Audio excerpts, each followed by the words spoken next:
재미없는 건 절대 용서 못해. 뭐 볼지 고민하는 당신을 위해 방송국 여자들의 와플릭스. 두두. 네, 안녕하세요 청취자 여러분. 방송국 여자들의 와플릭스입니다. 우와. 와우. 오늘 또 진행을 맡은 저는 음악과 전체 관람가를 좋아하는 조조입니다. 네, 안녕하세요. 저는 무서운 것과 스릴러를 좋아하는 창마입니다. 저는 미전생 보는 걸 좋아하는 김세우입니다. 네, 저는 로맨스와 판타지 좋아하는 꽁칠입니다. 네, 댓글 먼저 좀 읽고 가볼게요. 또 댓글 남겨주셔가지고 까날님이 블랙 코미디 편을 들어주시고 아카데미상 수상작인 낯설고 먼을 추천해 주셨어요. 넷플릭스 코미디 작품으로 32분짜리 단편인데 좀 슬펐다고, 슬픈 블랙이었다고 하시는데 혹시 이거 보신 분 있으신가요? 저는 이거 처음 들어봐가지고. 저는 저도. 이름만 듣고 음. 보지는 않았어요. 음, 근데 짧다고 하니까 봐야겠네요, 한번. 맞죠? 네. 뭔가 까날님 설명 들으면 되게 궁금해져. 맞아. 저희보다 영업을 잘하시는 맞아. 것 같은 막 진짜로. 보고 싶어져요. 어. 그리고 까날님도 소리도 없이 저처럼 포스터 때문에 볼 생각 없었는데 영업 당하셔서 챙겨볼 생각이라고 하시고요. 와우. 그리고 또 지난번에 제가 소개했던 그 은밀한 회사원 인사이드 잡에 나왔던 reptilian이 옛날 미국 드라마 V의 영향이 아닐까 싶다고 하십니다. 아. 저는 이 작품을 모르는데 그게 파충류 외계인이 지구인으로 위장하는 이야기라고 하네요. 되게 오래된 외화라고 하시는데 정말 그것 때문에 퍼진 걸 수도 있겠어요. 그 음모론이. 그러네. 콘텐츠. 역시 콘텐츠의 영향력이 그니까. 무지막지한 것 같아요. 아니, 저 심슨 가족 계속 지금 보고 있는데 네. 거기서도 그런 음모론 되게 많이 나와서 좀 웃겨요. 딱 그 미국 사회를 나타내는 듯한 그런 외계인 같은 것도 엄청 많이 나오고. 맞아요, 그렇습니다. 맞아요. 혼란하다, 혼란해. 그리고 낙지버거님이 저번에 닥터 스트레인지 좋아한다고 말씀해 주셨는데 T라서 그런지 닥터 스트레인지가 하는 행동이 다 마음에 드신다고 MBTI에 T가 있으신가 봐요. 그래서 아기 거미가 그만 찡찡거렸으면 좋겠다라는 생각을 하셨다고 합니다. 단호하시네. 저도 T예요. 그래서 저도 저도 T. 공감했어요. 여기 다 갑자기? T인가요? 저 F예요. 전 T예요. 꼴꼴. 그랬다고 하십니다. 닥터 스트레인지를 좋아하시는 낙지버거님. 네. 네, 댓글 감사합니다. 그러면 오늘 할 이야기는 지난주에 다뤘던 미첼 가족과 기계전쟁에 이어서 가족들이 모험을 떠나는 영화를 주제로 각자 영업을 해보기로 했는데요. 키워드부터 설명을 해주시면 좋을 것 같아요. 네, 창마의 키워드는? 저는 괴물입니다. 창마는 정말 창마스럽군. 또 어떤 무시무시한 가족 모험을 가지고 오셨을지. 꼴꼴. 꽁치리는요? 아동학대? 어? 아니 가족이 가족 다 함께 모험인데? 떠나는 모험을 가지고 와달라고 말씀드렸는데 대체 무슨 모험을 떠나는 거예요? 으아. 새우 키워드 뭐죠? 저 노숙. 노숙? 오 장난 우리 아닌데요? 약간 지금 다 심각한데? 괴물, 우리- 아동학대, 노숙이라. 다들 참 인생 힘들게 살고 있나 봐. 그러니까 도전은요? 저는 저는 이번에도 로봇. 오, 제일 그래도 행복해 보인다. 그러게. 로봇이 그나마. 저는 미첼 가족을 보면서 이 작품이 또 떠올라가지고 그대로 가지고 왔습니다. 일단 아동학대는 너무 무서워가지고 너무 강력해. 네, 너무 강력해서 살짝 뒤로 뺄게요. 그러면 저는 괴물 먼저 듣고 싶어요. 알겠습니다. 제가 오늘 가져온 영화는 아주 오랜만에 스릴러 공포를 가져왔고요. 제목은 바로 콰이어트 플레이스입니다. 으아. 제가 가져오면서 좀 고민을 했던 게 꽤 그래도 유명한 영화인 것 같아서 많이들 보셨을 것 같아서 좀 고민을 했는데 그게 저라서 그렇게 느끼는 건지 아니면 실제로 많이 본 건지는 잘 모르겠긴 한데 혹시 보셨나요? 전 봤어요. 1편은 봤어요. 네, 저도 1편은 봤어요. 저는 안 봤어요. 오, 한 명을 안 봤으니. 네. 다행이고요. 이건 넷플릭스에서 보실 수 있고요. 원래 넷플릭스에서 이렇게 있다가 내려갔다가 다시 또 올라왔더라고요. 이게 또 언제 내려갈지 모르니까 이번 기회에 꼭 보시면 좋을 것 같습니다. 네, 이 영화는 재앙에서 살아남기 위해서 살아 숨쉬는 그 모든 순간에 모험을 해야 하는 그런 가족의 이야기를 담고 있습니다. 영화는 가족이 이제 엄마랑 아빠랑 그리고 이제 아이가 3명이나 있어요. 이렇게 시작을 합니다. 이 가족 5명의 가족이 마트에서 물건을 이제 고르면서 시작을 하거든요.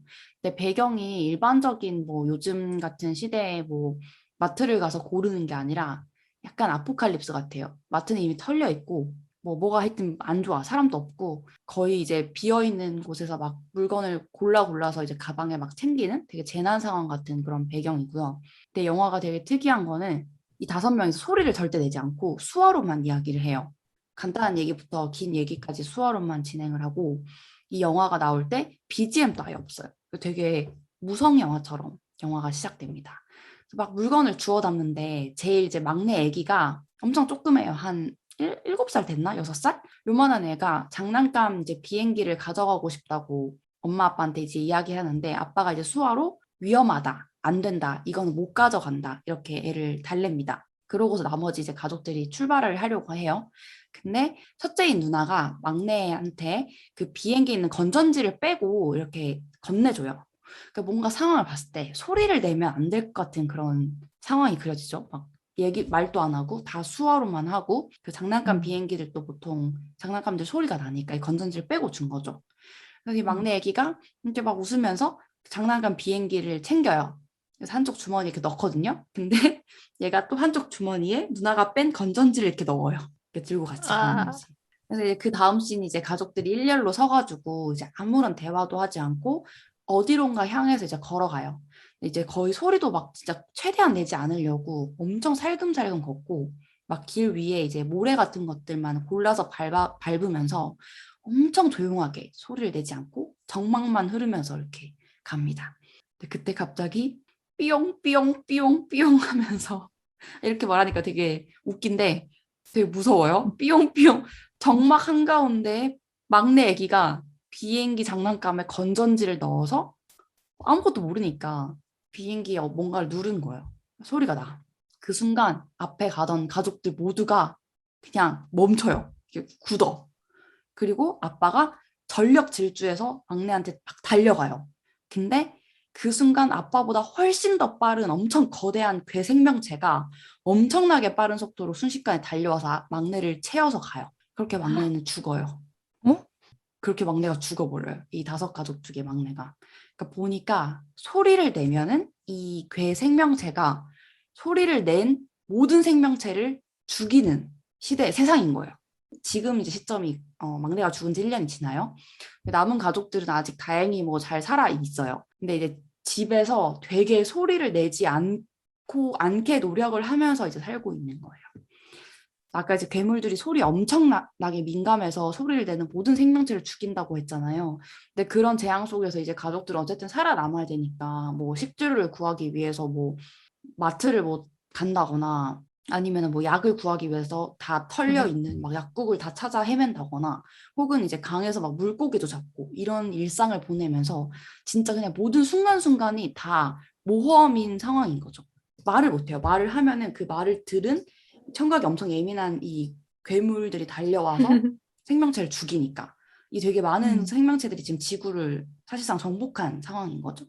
되게 많은 사람들이 죽었고 이런 상황에서 벌어지는 이야기입니다. 여기서 재밌는 포인트는 엄마가 임신을 했어요. 여기서부터 아주 재밌어지죠. 그래서 소리를 내면 안 되는, 소리를 내면 모든 사람이 죽어버리는 이 상황에 이제 엄마는 어쨌든 임신을 해서 이제 배가 이만큼 나온 상황이고요. 막달이야? 거의 막달에 다가가죠. 그래서 이제 참나. 그런 이야기들이 이제 펼쳐지는 그런 가족들의 모험입니다. 과연 아기를 낳을 수 있을 것인가? 뭐 이런 얘기부터. 괴로워. 사람이 살다 보면 뭐 갑자기 소리 낼 수 있는 상황은 되게 많잖아요. 의도치 않더라도 뭐 갑자기 누가 뭐 놀래킨다거나 뭐 아니면 뭐 어디에 박았다거나 이럴 때도 되게 이제 비명을 지르기가 쉬운데 이제 그런 상황에서 어떻게 이제 살아남을 것이냐 이런 내용을 담고 있는 영화고요. 좀 흥미로운 거는 이 아까 나왔던 첫째 누나가 청각 장애인이에요. 그래서 이제 다들 수화를 할 줄 알았던 거예요. 원래도. 아. 이런 세상이 오기 전에도. 이 배우, 이 역할을 한 배우도 실제로 또 청각 장애인이라고 하더라고요. 그래서 연기를 되게 잘 하는데 그 누나가 소리를 듣지 못하잖아요. 청각 장애인이면. 근데 이게 문제는 자기가 낸 소리도 듣지 못하는 거예요. 청각 장애인은.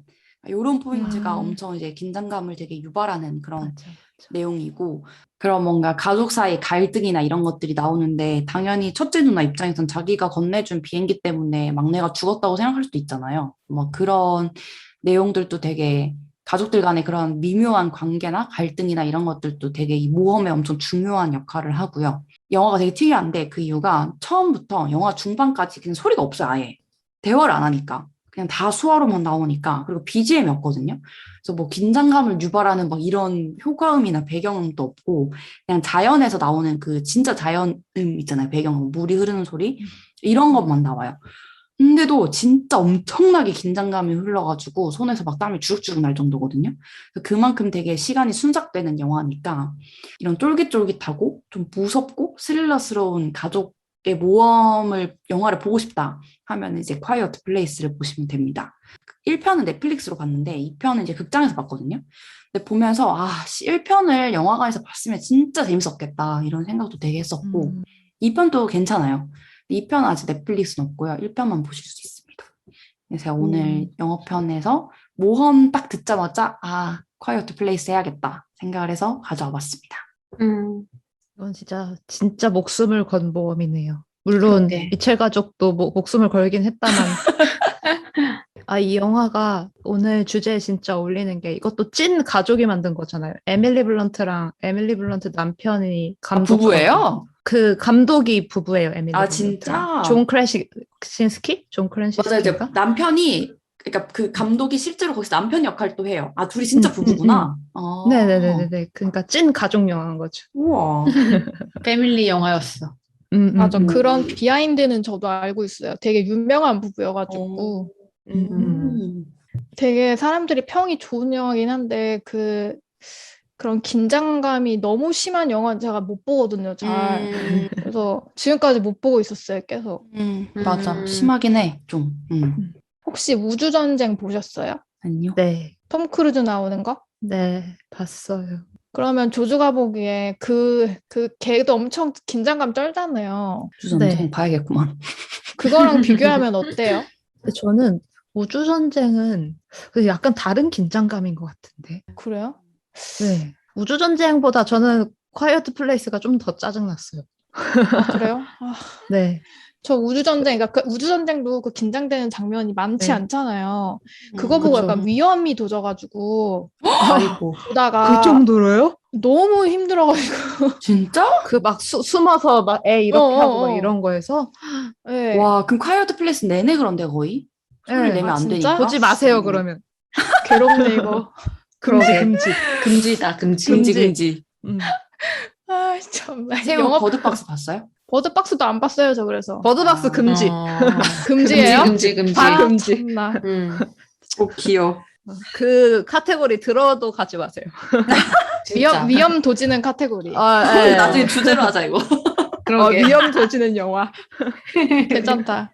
근데 너무 궁금하기는 해요. 이게 그런 거랑 별개로 잘 만든 영화인 거는 또 보고 싶은 마음이 있는데 와, 근데 이거 내내 너무 그럴 텐데. 아쉬워. 그니까. 그럼 그게 약간 너무 신나는 아쉬워. 노래를 틀고 보시는 거 어때요? 그 공허함과 적막함을 그거로 가리는 거죠. 막 운동하면서 보기 막. 와, 근데 이거는 노래 트는 순간 다 끝나긴 한 것 같아요. 그치. 그러게. 이 뭔가 나중에 파티를 모아야겠다. 나 혼자 보면 위험이니까 좀 중화시킬 사람들을 모아야겠어. 노숙 갑시다. 네. 저는 캡틴 판타스틱이라는 영화를 소개해드리려고 하는데요. 혹시 다 보셨나요? 안 봤어요. 다 안 보셨어요? 사실 저도 이 주제를 받고서 본 영화거든요. 왜냐면 이거 엄청 제 찜 리스트에 오래 있던 영화였어요. 되게 보고 싶었는데 어쩌다 계속 찜에 있다가 주제랑 되게 잘 맞을 것 같아서 보기 시작했는데 제가 이거를 나중에 계속 울면서 보고 있더라고요. 슬퍼요? 그래서 이미 약간 본 사람에 따라 다를 것 같긴 한데, 그래서 일단 소개를 해드리고 여러분은 어떻게 받아들일지 뭔가 반응을 보고 싶네요. 딱 그 주제에 맞게 가족 모험 영화 맞고요. 2016년에 개봉을 했어요. 그래서 꽤 됐구나. 네, 막 엄청 최신 영화는 아니고 여기 나왔던 아빠 역할 했던 비고 모텐슨이 약간 나무주연상 후보에 여러 개 좀 오르면서 좀 화제가 됐었던 영화고 그 반지의 제왕 아라곤으로 유명한 배우고요. 그다음에 요새 1917 때문에 되게 유명해진 조지 맥케이가 아들로 나오고요. 그래서 감독님은 맨 로스라는 분이고 배우랑 약간 같이 이제 하시는 분이래요. 이 영화는 가족이 지금 6남매와 아빠가 같이 이제 생활을 하는데 속세에서 벗어나가지고 약간 자신들만의 신념으로 왕국처럼 이제 자기들끼리만 되게 자연을 돌아다니면서 살고 있어요. 그러니까 진짜 자연인 가족같이. 그런 가족의 이야기예요. 버스 한 대로 이동을 이렇게 막 하고요. 뭐 집도 되게 짓는데 되게 좀 허술하게 지어서 사는 움막 같은 이런 거에서 지내고요. 강에서 씻고 직접 사냥을 해서 이런 식량을 얻어요. 뭐 직접 얘네가 단검을 쓸 수도 있고 되게 어린 애들도 있는데 활도 쏘고 막 이러거든요. 그리고 매일매일 체력 단련을 하고 서로 대련도 막 하고 이런 식으로 신체를 단련해요. 애기들이 다 체력이 장난이 아니에요. 첫째 아들이 이제 조지 맥케이인데 이 첫째 아들이 보거든요. 근데 보는 이제 성인이 막 될랑말랑 해가지고 몸이 장난 아니에요. 막 요가 막 하고 난리 났어요. 근데 이 가족이 그냥 그렇게 체력적으로만 그런 야생인 게 아니라 독서를 엄청나게 하는, 그러니까 홈스쿨링, 그러니까 홈이라고 하기 약간 애매한데 아빠가 다 이런 교육을 시켜요. 막 모닥불 같은 거 피워놓고 저녁에 애들 되게 이론서나 사상 관련된 되게 두꺼운 책들 있잖아요. 그런 거를 가지고 막 이렇게 독서를 해요. 그리고서 애들이 되게 진지하게 그걸 다 읽고 있고 아빠가 가끔씩 그 책에 대한 내용 뭐 이렇게 물어보면은 내용만 얘기하는 게 아니라 자기 생각도 막 잘 섞어가지고 되게 좀 이상적인 교육 뭔가 환경 같은 그런 식으로 막 이렇게 나오거든요. 되게 완벽한 듯한 그런 모습으로 나와요. 얘 그 문무만 겸비한 게 아니야. 또 악기들도 다 되게 잘 다뤄요. 그래서 막 이렇게 되게 독서를 하다가 갑자기 아빠가 기타를 막 이렇게 치기 시작해. 그러면 애기들이 눈치를 보더니 하나씩 자기 악기를 가져와서 끼어들어가지고 막 이렇게 합주를 막 시작해요. 약간 민망한 건데 그러니까 그들만의 이런 왕국이라는 느낌이 확 들면서 되게 즐겁게 이제 막 합주를 하고 막 이렇게 소리도 지르면서 되게 즐겁게 이제 막 해요. 이렇게 뭐 자연에서 살아가도 전혀 문제가 없고 되게 완벽해 보이는 가족인데 일단 엄마가 없어요, 지금. 엄마가 없는 게 병원에 입원을 한 걸로 나오거든요. 그래서 보니까 엄마가 약간 정신적으로 뭐가 안 좋은 것 같은 느낌? 약간 우울증이나 이런 게 있는 것 같아서 잠깐 이제 도시로 내려가서 병원에 있는 느낌이고, 그래서 이번에 아빠가 내려가서 당연히 폰이 없으니까 시내 내려가서 소식을 들으러 내려갔는데 세상에 엄마가 자살을 했다는 소식을 듣는 거야, 병원에서. 너무 놀랍잖아요. 그래서 사실 이제 엄마와 아빠의 신념으로 이런 생활을 시작을 한 건데 이제 엄마가 자살한 거죠. 그래가지고 충격적이고 이제 이런 연락을 주고받는 그러니까 외가 쪽 사람들은 너무나 분노해가지고 벤 너가 이제 내 딸을 죽였다 막 이러면서 너 장례식장에 올 생각도 하지 마라. 너 내 손주들도 뭐 어쩌고저쩌고 하면서 거의 아동학대하고 있다는 식으로 엄청 막 벤을 막 비난을 하고 이런 상황인 거예요. 근데 그래도 그 아빠는 되게 굳건한 신념을 갖고 있기 때문에 개의치 않아요. 그래서 엄마가 남긴 유언장을 들고 아이들한테 담담하게 이제 엄마의 죽음을 알리고 아이들 엄청 슬퍼하고 또 똑같은 하루를 보내는 거죠. 체력 단련하고 뭐 이렇게 하다가 엄마의 유언장에 있는 유언을 지키기 위해서 도시로 모험을 떠나는 그런 영화예요. 엄마의 유언 내용은 뭐냐면 자기를 화장시켜달라는 유언이 있어요. 근데 보통 미국인들은 매장을 하잖아요. 교회 같은 이런 묘지 이런 거 다 자리 하나씩 잡고 외가 쪽에서도 당연히 그렇게 할 거라고 얘기를 하고 그렇기 때문에 너는 올 수 없다 이렇게 한 상태인 거고. 그래서 이제 가족들이 아빠뿐만 아니라 그 남매들도 약간 어쩌라고 우리가 엄마의 유언을 들어주겠다 이렇게 막 다들 이렇게 단합해가지고 그 큰 버스를 타고 이제 속세로 가는 거예요. 이러면서 이제 이야기가 시작이 되는 거고요. 각자가 생각하는 모험의 정의가 다를 수도 있겠다 이런 생각이 들어요. 이 가족들 각자 아빠가 생각하는 모험이랑 또 이 남매들이 생각하는 모험, 또 남매도 각자의 그런 모험의 재미가 다를 수 있다는 그 포인트가 좀 있는 것 같아요. 이 홈이라는 단어가 이 홈이 어디냐를 생각하고 있는 거에 따라 다른? 왜냐면은 아빠 같은 경우는 이미 도시에서 살다가 자연으로 이제 온 상황인 거잖아요. 어떻게 보면은 자연으로 모험을 떠나서 정착을 한 상태인데 아이들은 사실 첫째 빼고는 다 자연에서 나고 자란 애들이에요. 그래서 자연이 집인 거예요, 진짜로.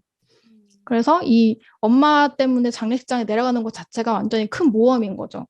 그래서 그런 차이들이 좀 재미가 있었고, 그 또 이 지금 모험을 시작으로 계속 이제 이야기가 전개가 되는데, 이 엄마의 유언을 지키려고 시작했던 모험이 또 어떤 다른 모험들의 시작점이 되는 그 결말이 좀 좋았어가지고 소개를 시켜드리고 싶었어요. 그러니까 이 영화가 되게 묵직한 게 있더라고요. 특히 또 지금 어머님도 한 분 계시고 하니까 꼭 후기를 듣고 싶어가지고 이게 뭐냐면은 좀 양육에 대한 고찰을 좀 해보는 분들이 많더라고요. 후기 보니까. 아이를 어떻게 키울 것인가. 그리고 그런 거에 있어서 막 이상과 현실을 대하는 태도 같은 거, 그런 걸 어떻게 정해야 되는가? 이런 거에 대한 좀 깊은 고찰을 하는 후기가 많더라고요. 그래서 저도 약간 생각을 해봤는데, 이것도 보시는 분들의 성장 환경 같은 거에 따라서 좀 얘기가 되게 많이 달라서 후기 읽는 재미도 좀 있었어요, 저는. 그러니까 어떻게 보면 아빠가 대안교육을 혼자 실천하고 있는 상황인 건데, 이게 되게 쎄하게 나오기도 하거든요. 완벽하기도 하지만. 근데 그 쎄한 부분이 좀 웃긴 포인트이기도 하고 안타깝기도 하고 해요. 약간 좀 아나키스러운 장면도 있고, 뭐 실제로 막 외할아버지는 너 이거 아동학대라는 식으로 비난을 하기도 하고, 애들이 사회를 전혀 겪지 못했으니까. 근데 아이들은 막상 진짜 똑똑하거든요. 막 첫째는 모든 명문대를 다 붙어 그 정도로 똑똑한 친구예요. 그래서 근데 이게 되게 약간 혼란스러운 거죠. 영화가 되게 양면을 왔다 갔다 하면서 보는 사람들은 어떻게 생각하시나요? 이런 걸 계속 물어보는 영화예요. 그래서 재밌으면서도 좀 많은 생각을 하게 하는 영화고, 그래서 제가 중간부터 되게 막 울었다 했잖아요. 그래서 왜 울었는지를 계속 생각을 해봤는데, 이 가족만이 전부인 세계가 일단 처음으로 엄마를 잃었다는 슬픔과 상실감이 너무 초반에 빵 나와버려가지고 그게 되게 슬픈 상태로 계속 이어지는데 이 가족한테는 이 가족만이 자기들의 세계라서 엄마의 상실이 너무나 큰 부분인 거죠. 그래서 이들의 모험이 계속 슬픈 게 한 구석에 늘 있어요. 저는 뭔가 보다가 뭔가 통했는지 계속 이렇게 눈물 막 질질 흘리면서 봤는데 하지만 결말은 그래도 좀 너무 슬프지만 않은 결말이니까 너무 걱정 안 하셔도 되고 이 가족들이 어떤 모험을 결심하는지 이런 것들 좀 궁금하게 하는 영화라서 보시면은 좀 재밌을 것 같고 뭔가 제가 이거 말할까 말까 고민을 했는데 이 영화에서 되게 충격적인 장면이 있어요. 2명의 전라 누드가 나오거든요. 진짜 홀딱 벗고 나와요. 약간 근데 이것을 누가 벗었는지 궁금하시다면 한번 보시고 뭐 이렇게 영업을 하시는 거예요. 갑자기. 와우. 뭐야? 미장센 얘기해야 되니까 이제 하는 거죠. 이런 전략을. 진짜. 아니 저 너무 충격받았어요. 너무 훅 들어와가지고. 그래서 궁금하시면 보시면 좋을 것 같고요. 네. 진짜. 안 그래도 저는 이걸 봐야겠다 생각하고 있어요. 지금 새우의 영업을 들으면서 아니, 이 감독님이 훌륭한 부모란 어떤 사람일까?라는 질문을 되게 갖고 있는 사람인가 봐요. 그래서 그 질문에서 이 영화가 비롯된 것도 있대요. 찾아보니까. 궁금해요, 진짜. 네. 그걸 보고 제가 어떻게 생각할지 궁금해요. 맞아. 어. 좀 각자 생각하는 거 음. 다를 것 같아. 그럼. 저처럼 그냥 울어버리는 사람도 있고. 이제 좀 심각한 거, 슬픈 거 얘기 들었으니까 아동학대 가기 전에 로봇 먼저 듣고 갈게요. 제가 먼저 말하고 갈게요. 이제 모험하는 가족 얘기했을 때 딱 제일 유명한 가족이 한 팀 생각나더라고요. 우리 짱구네 가족인데요. 오. 네, 이제 오늘은 짱구는 못 말려 극장판을 영업하려고 가지고 왔어요. 이게 이제 일반 TV 시리즈보다 극장판 시리즈에 가족 단위로 사건을 해결하는 게 많이 나오거든요. 얘네가 이제 가족들이 친구도 구하고 가족도 구하고 나라도 구하고 지구도 구하고 막 난리가 나는데 그 중에서도 오늘은 2014년에 개봉한 22기 극장판 정면승부 로봇 아빠의 역습을 영업하려고 해요. 아까 와. 키워드가 로봇이라 그랬는데 이제 그냥 로봇도 아니고 로봇 아빠예요. 로봇 아빠가 역습을 합니다. 그래서 이거는 오. 이번 달에 2월에 넷플릭스에 극장판 아마 제일 최근 거 빼고 전편이 싹 다 들어온 걸로 알고 있고요.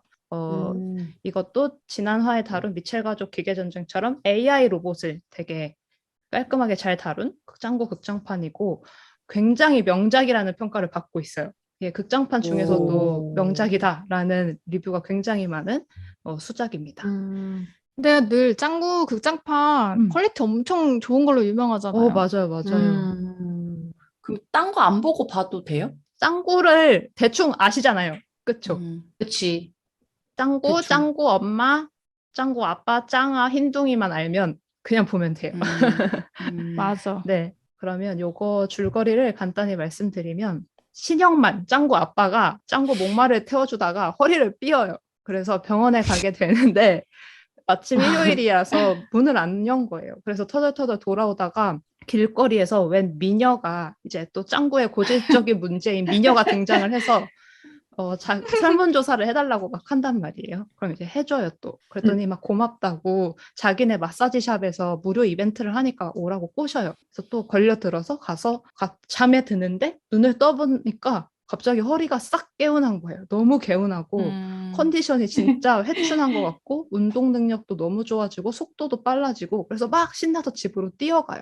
근데 뛰어가는데 길거리에 있는 사람들이 다 뒤집어져요. 막 놀라고 무서워서. 근데 왜 그런지 모르고 집에 도착해요. 갔더니 이제 복미선이 짱구 엄마가 보고 막 짱아랑 짱구를 데리고 막 도망가는 거예요. 놀래서. 그래서 그때 이제 신영만의 모습이 처음 딱 비춰지는데 로봇이 되어 있어요. 오. 마사지샵에서 마사지 받다가. 네, 잠들었다가 로봇으로 개조당한 거예요. 그래서 약간 스타워즈에 나올 것 같은 좀 아날로그틱한 노란 로봇 같은 걸로 되는데 짱구 아빠처럼 생겼어요. 수염 자국도 찍혀 있고. 그래서 이제 막 모두가 처음에는 되게 무서워하고 본인도 너무 놀래서 막 절규하고 되게 우울해요. 근데 지내다 보니까 로봇에 그 탑재된 기능이 괜찮은 거예요. 원래 짱구 아빠가 짱구 시리즈에서 비춰지는 모습이 좀 집안일에 관심 없고 무능력하게 나오잖아요. 근데 이제 로봇 기능 때문에 막 집안일 싹 다 해가지고 막 복미선이 너무 좋아하고 또 짱구네 친구들이 현장학습 갔다 추락사고를 당할 뻔하는데 그걸 또 막 구해주고 그래서 짱구 아빠가 좀 위상이 높아지고 신뢰를 얻어요. 그래서 로봇으로 사는 것도 나쁘지 않다, 오히려 좋다 이런 느낌으로 가발도 쓰고 양복 입고 막 그 메이크업도 해서 사람처럼 막 회사도 가고 또 거기서 회사에서 짱구 아빠가 캐릭터가 만년 개장이거든요. 승진을 못하고 근데 처음으로 막 엄청난 이익을 또 가지고 오고 아무튼 사회적으로 인정을 받아요. 그래서 막 이제 짱구네 집 너무 화목해지고 생활이 막 너무 즐거워지고 원래 우리가 알던 짱구 가족의 그런 엉망진창인 모습이 아니게 되는 거죠. 근데 또 짱구가 또 길을 가다가 미녀가 또 꼬셔가지고 무슨 수염을 줘요. 미녀. 또 짱구가 꼬셔져서 수염을 가지고 집에 와서 밥을 먹다가 그걸 아빠한테 붙여요. 수염을. 약간 이런 쫌생이 같은 이런 수염인데 그걸 붙이자마자 아빠가 이상해져요. 막 성질이 험악하게 바뀌더니 상을 막 업고 아버님이라고 부르라 그러고 애들한테 아부장 수염이네. 네. 인자가 됐네. 복미선한테는 자기 서방님이라고 부르라 그러고 막 완전 꼰대 가부장맨으로 싹 바뀐 거예요. 아빠가. 막 난리가 나더니 떨어진 아버지들의 권위를 자기가 되찾겠다면서 그 동네 놀이터에 가족한테 무시당하던 아빠들을 싹 모아요. 그리고 로봇 아빠의 역습이네. 네, 그리고 아빠 최고 동맹이라는 걸 만들어서 다 아빠 최고, 동맹. 아빠 최고 이러면서 막 시위를 하면서 웃기다. 반란을 일으키고 폭동을 일으키면서 이제 찐 스토리가 시작되는 그런 얘기예요. 너무 재밌다. 그래서 그 이후는 이제 또 짱구답게 파란만장하게 말도 안 되는 스토리로 흘러가는데 스프니까 여기까지 설명을 드리고 90분밖에 안 돼서 그냥 밥 먹다가 보시면 될 것 같고요. 저는 이게 처음에는 미첼 가족과 기계전쟁 때문에 로봇이라는 키워드랑 가족의 모험 이게 너무 명확해서 가지고 오긴 했는데 그걸 차치해도 짱구 내 그런 극장판 작품들이 다 되게 아까 세호가 말씀하신 것처럼 정말 작품성 괜찮거든요. 또 그중에서도 이 작품을 먼저 접하시면 좋겠다고 생각한 게 짱구가 아무래도 좀 오래된 작품이기도 하고 옛날 일본 애니메이션에서 공통적으로 볼 수 있는 빠은 게 좀 많단 말이에요. 약간 아까 그런 미녀 같은 부분도 이 영화에도 여전히 있기도 하고 짱구 설정 자체가 왜 복미선이 짱구 엄마가 29밖에 안 됐고 나미리 선생님이 노처녀라고 놀림받는데 24살인가? 그렇거든요. 그러니까 이런 것들이 좀 세대가 바뀌고 극장판도 좀 발전을 하면서 그런 부분들에서 그렇게 불편하지 않아요. 그리고 주제 자체가 전통적인 그런 성역할, 막 가부장제 이런 거를 깨부시자 이런 거다 보니까 PC 한 편이고 보기에 편하고 재밌습니다.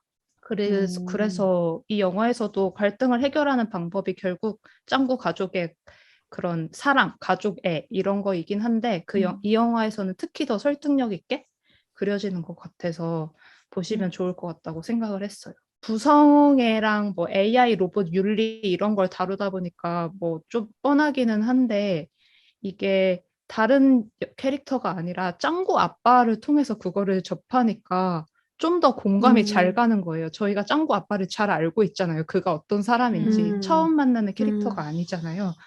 그래서 마지막 엔딩에 로봇 아빠의 시점으로 그려지는 장면이 있는데 그게 연출이 진짜 너무 압권이고 너무 대단하고 보면서 나 짱구 보면서 이렇게 울어도 되나? 싶을 정도로 막 눈물 콧물이 질질 나요.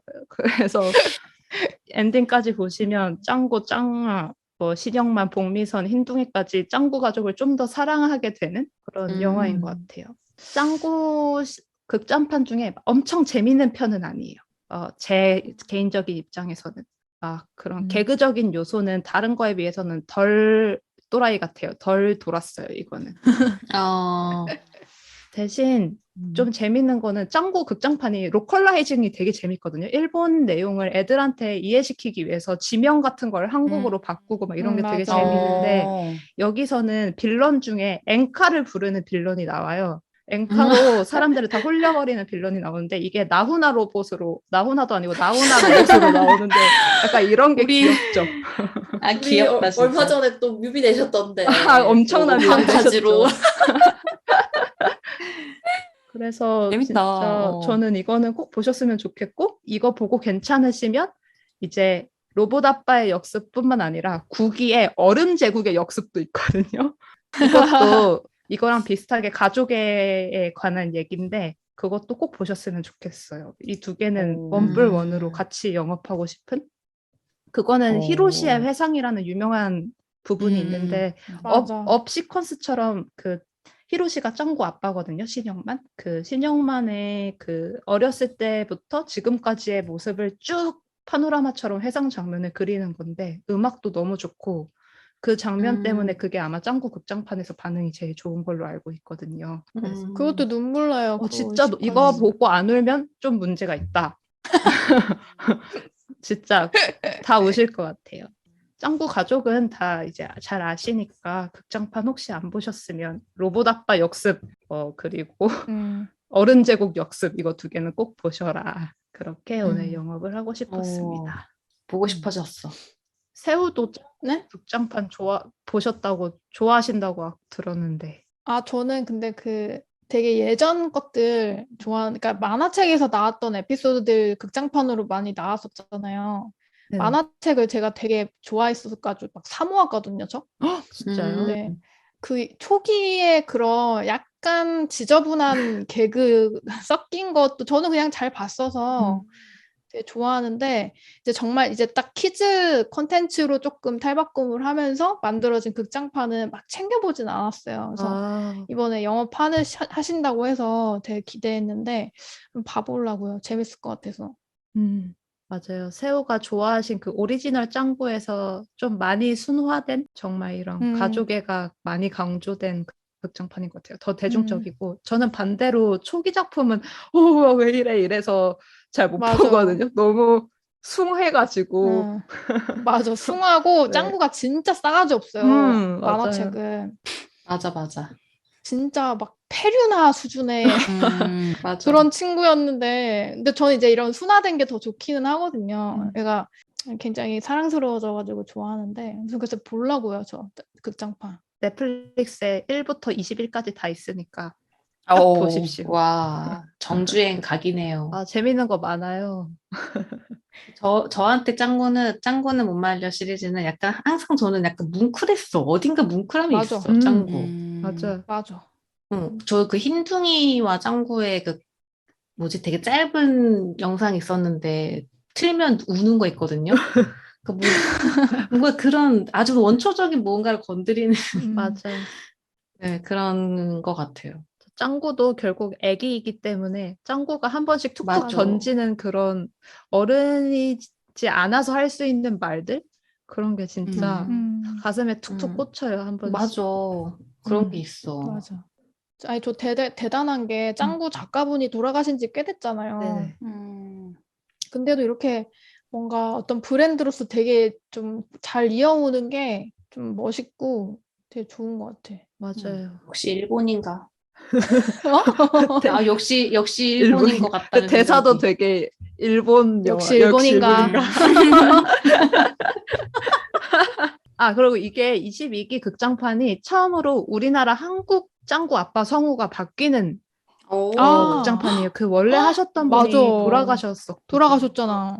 이제 22기가 새로운 성우분으로 바뀌는 첫 번째 극장판이었는데 그래서 괜히 더 뭉클한 것도 있어요. 뭔가 그러게. 짱구 아빠가 우리 가족을 잘 부탁해 뭐 이런 말을 하는데 그게 마치 옛날 성우가 새 성우한테 뭔가 우리 짱구를 부탁하는 것 같은 그런 것 때문에 많은 팬들이 엉엉 울었다는 뭔가 어렸을 때부터 듣던 목소리라서 더 애착이 많이 가는 것 같아요.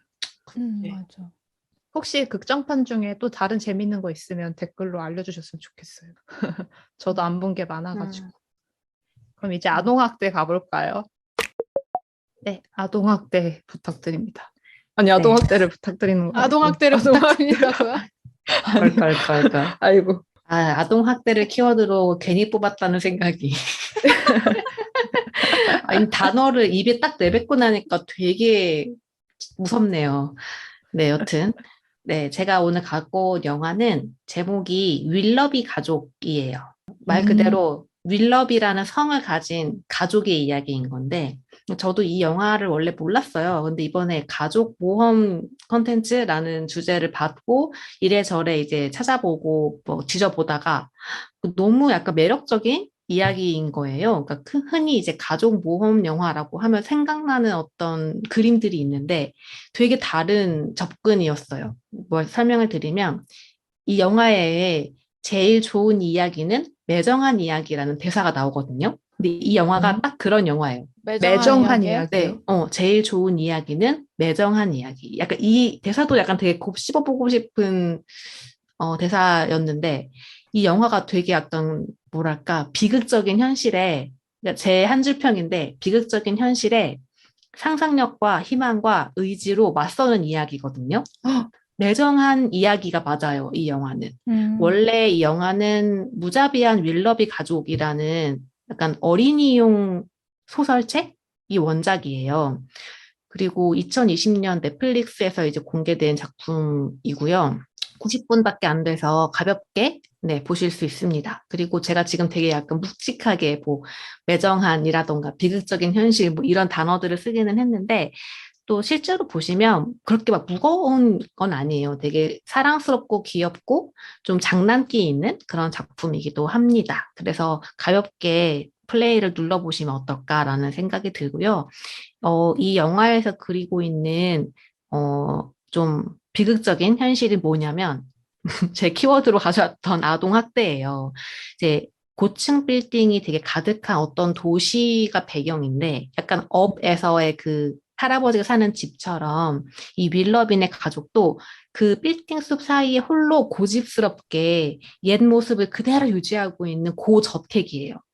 이 집이 딱 이 윌러비 가의 모습을 되게 잘 상징화하고 있는 건데, 이 윌러비 가의 특히 이제 어른들, 이 부부가 딱 그렇게 살고 있어요. 되게 막 세상과 거의 담을 쌓았다고 할 만큼 뭐 거리를 두고 스스로 고립을 약간 자처한 사람들인 거예요. 그래서 이 둘이 왜 그러고 사냐면 둘이 너무 사랑하기 때문인 거야. 그래서 이 엄마랑 아빠랑 둘이 너무너무 사랑하고 맨날 뽀뽀하고 있어요. 그래서 막, 당신은 나의 귀염둥이, 막 이러면서 둘이 맨날 입술 부딪히고 있거든요. 그래서 둘이 맨날 이렇게 서로 죽고 못 살고 있다 보니까, 뭐, 애가 있어요. 사랑하니까. 근데 이제 이 아이들을 방치하는 거예요. 둘이 맨날 쪽쪽거리더라고. 그래서 어머나. 첫째가 이제 아들, 둘째는 딸, 셋째는 쌍둥이인데, 셋째 쌍둥이는 심지어 이름이 똑같아.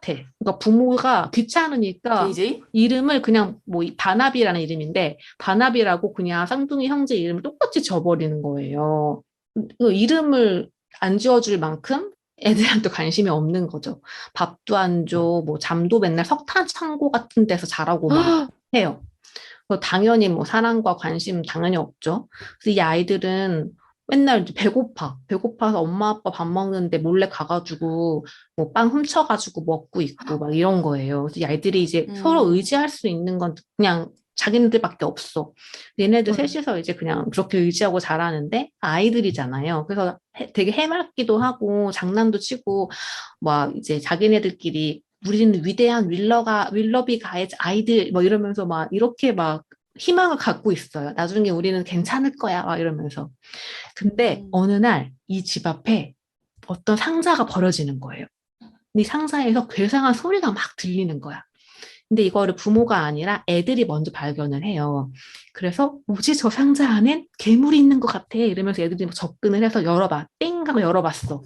뭐가 있었냐면 아기가 있는 거예요. 누가 아기를 이 집 앞에 버리고 간 거예요. 하필이면 이 집에. 안 돼. 그래서 당연히 이제 이 애들은 부모님한테 이제 안 들키고 일단 애를 데리고 들어와. 근데 이제 뭐 예를 들어서 둘째인 딸내미는 얘 너무 귀엽고 가여운 고아인데 우리가 키우자 막 이러고 있고 이제 팀은 아들이 이제 큰아들 팀은 무슨 소리야 말도 안 돼. 이거 엄마 아빠한테 들키면 혼나 막 이러면서 이제 둘이 막 분분하게 막 싸우고 있어. 그러다가 부모님이 이제 보죠. 그래서 부모가 당연히 너무나 이기적인 어른들이기 때문에 키울 생각 전혀 없고 뭐 제대로 케어할 생각도 없어. 어디 뭐 고아 보호고 보낼 생각도 없어. 그냥 갖다 버려 이렇게 된 거예요. 그래서 이 아이들이 이 가엾고 귀여운 아기를 데리고 밖에 나옵니다. 집 밖에. 그래서 아기를 위해 완벽한 집은 어디 있을까? 이러면서 거리로 나와요. 그래서 이리저리 이제 가다가 어떤 사탕 공장에 들어가거든요. 애들이 보기엔 너무 완벽한 집인 거예요. 맛있는 것들이 잔뜩 있고. 근데 특히 또 사장님이 아기를 또 되게 귀여워하는 거지. 그래서 이 내 형제가, 여기가 이 아기에게 완벽한 집인 것 같아. 우리 얘를 여기다 두고 가자. 이렇게 되는 거죠. 뭐 사장님도 내가 키울게. 뭐 약간 이런 식의 분위기가 됐어요. 그래서 그 모습을 이렇게 물끄러미 보던 애들이 순간 부러운 거예요. 슬프다. 너무 부러운 거야. 어떡하지? 차라리 고아가 되는 게 낫지 않을까? 라는 생각을 해요, 애들이. 이게 되게 어린이다운 결론인데, 어떻게 되냐면, 그래, 우리가 부모님을 버리자. 이렇게 돼요. 구체적이네. 자, 그쵸. 그래서 이제 모험이 시작되는 거예요. 부모님을 어떻게 버릴 수 있을까? 부모님을 버린 다음에 이 아이들에게 어떤 일이 벌어질까? 이게 괜찮다. 이제 이 영화의 스토리입니다. 재밌을 것 같은데요? 그러니까 되게 흥미로워요. 그래서 오. 이거 과연 이 이야기를 어떻게 주워 담을 것인가. 이게 약간 결말이 어떻게 될 관전 것인가. 포인트입니다. 근데 되게 좀 연출도 독특한데 이 이야기가 고양이가 내레이터로 나오거든요. 근데 고양이가 도시 속에 이렇게 홀로 이렇게 다니잖아요. 그런 존재잖아요. 그러면서 나는 도시에 살면서 창문으로 모든 가족을 다 봤어. 근데 이 가족은 되게 특이해. 이러면서 이야기가 시작돼요. 그래서 약간 좀 재밌는 게 되게 비극적인 이야기잖아요, 사실은. 근데도 약간 고양이 내레이터가 나온 덕분에 좀 거리두기가 돼요. 그래서 너무 비극적이라는 생각도 좀 덜 들고, 그렇다고 또 마냥 가볍게 볼 수만도 없게끔 해요. 그래서 이 아이들의 공감하면서 이 이야기를 좀 볼 수 있도록 하는 장치가 좀 흥미로웠고요. 마지막에 어떤 장면에 이 딸내미가 노래를 부르는 장면이 나오는데 전 거의 울 뻔했어요. 뭔가 음악도 좀 네, 신경 쓰는 느낌이 있고요. 뭐 모든 가족이 완벽하지 않을 뿐 아니라 사실 되게 불행한 경우도 이렇게 있잖아요. 근데 뭔가 가족 모험극, 가족 영화라고 했을 때 어쩌면 이런 환경에 처한 많은 아이들은 좀 공감하면서 재밌게 보기가 어려웠을 것 같다는 생각이 좀 맞아요. 드는 거예요, 문득. 그래서 그렇다면 이런 아이들을 위해서는 어떤 컨텐츠로 뭔가 응원과 위로를 줄 수 있을까? 이런 생각이 들고 아마 이 영화도 그런 고민에서 나왔을 것 같다는 생각이 들었어요. 그냥 되게 재밌게 보기에도 좋고, 이런 고민에 대해서 이 제작자는 어떻게 접근했는지를 좀 기웃거리기 위한 작품으로서도 저는 괜찮았던 것 같고요. 또 되게 좀 재밌는 사실 하나는 이 영화의 되게 중요한 캐릭터 중에 하나로 지금 제가 소개하지 않은 사람이 한 명 나오거든요. 이 사람의 그 목소리 연기를 한 성우가 미첼 가족과 기계전쟁에서 엄마 역을 연기한 배우가 나옵니다. 마야 로돌프군요. 맞아요. 네, 마야 로돌프가 이 영화에서 또, 네, 출연을 해서 묘하게 지난주에 우리가 다룬 작품이랑 연결이 된다는 네, 그런 포인트가 있더라고요. 마야 로돌프라는 분이 배우인가요? 아니면 성우인가요? 배우요. 엄청 유명한 코미디언이자 배우이신데 성우도 많이 하세요. 애니메이션에 많이 나오세요. 그렇더라고요. 저도 잘 모르는 사람이었는데 지난주 본 작품이랑 이번에 제가 영업하는 거랑 해서 찾아보니까 얼굴 보니까 알겠어. 그죠? 얼굴 그쵸? 보니까 엄청 알겠다. 많이 나와요. 엄청 그러니까. 유명한 코미디언 SNL에도 많이 그러니까. 나온다고 하고 맞아요. 네 그렇습니다. 모든 만화의 엄마로 나와요. 최근에 루카에서도 엄마였던 것 같고. 그렇구나. 네. 그런 작품입니다. 넷플릭스에서 한번 보시기를 추천드려요. 완전 영업당했어요. 너무 좋을 것 같아요. 그러니까 부모를 버리자에서 확 왔다. 그렇죠. 되게 재밌는 포인트죠. 애들 같은 결론. 뭐 제발 결말이 원래 엄마 아빠가 뭐 정신을 차린다거나 이런 게 아니었으면 좋겠어요. 다시 돌아가야 돌아가고 막. 된다거나. 그러면은 진짜 부셔버릴 거예요. 약간 스포를 하지 않는 선에서 얘기를 하면 전 결말이 되게 만족스러웠어요. 그러면 성공했나 본데? 약간 이거 본 사람들이랑 좀 얘기해보고 싶은데 저의 느낌은 약간 열린 결말 같았거든요. 애들이 뭔가 선택을 하는 순간에 끝나나? 차마 그렇게는 못했나 보다. 차마 뭔가 네, 좀 얘기를 해보고 싶어요. 보는 사람마다 좀 다르게 느낄 것 같아. 궁금하다. 오케이. 일단 부모를 버리는 걸 보고 싶네요. 네, 유쾌합니다. 유쾌해요, 유쾌해. 그러니까 부모가 원래 없는 아기를 만나면서 있으나 마나한 부모를 둔 애들의 삶이 바뀌기 시작한다는 그러니까요. 그 설정이 되게 재밌었어요. 뭔가 영화를 풀어가는 시선도 그렇고 이 영화를 제작하기 위해서 처음에 생각했을 시선도 그렇고 뭔가 되게 새로운 것 같아요. 보통 많이 맞아요. 봤던 가족 애니메이션에서 못 봤던? 그래서 들고 와봤습니다. 아동학대라는 빡센 키워드를 뽑아가지고. 저는 맞긴 키워드만 맞지, 그렇고 막 그 정도는 아닐 줄 알았는데 들으니까 정말 아동학대가 진짜네. 맞긴 하네요. 네, 맞아요. 그러니까. 그거를 심한데? 애둘러서 표현하지 않아요. 되게 고양이가 아주 냉정하게 얘기해줘요. 버려야지 뭐. 그러니까. 가족이 모험하는 영화 4개를 가지고 오기로 했는데 생각보다 모험의 정의 자체가 되게 다양한 것 같아요. 맞아. 엄청 다양해. 맞아. 저는 맞아. 뭔가 주제만 얘기했을 때는 미첼 가족처럼 우당탕탕 이런 모험만 나올 줄 알았는데 오히려 저만 그런 것 같고 뭐 다른 세 분은 정말 또 새로운 시선에서의 가족 모험을 가지고 와주셔서 되게 성공적이고 재미있는 영업이 아니었나 싶습니다. 맞아. 재밌었어요. 오늘 너무 재밌었어요. 네, 그러면 오늘 들어주신 청취자분들도 뭔가 재밌게 보셨던 가족 그리고 모험 영화가 있다면 아니면 시리즈가 있다면 추천 영업 부탁드리고요. 저희는 다음에 또 더 재미있는 에피소드로 돌아오도록 하겠습니다. 네, 안녕히 계세요. 두두.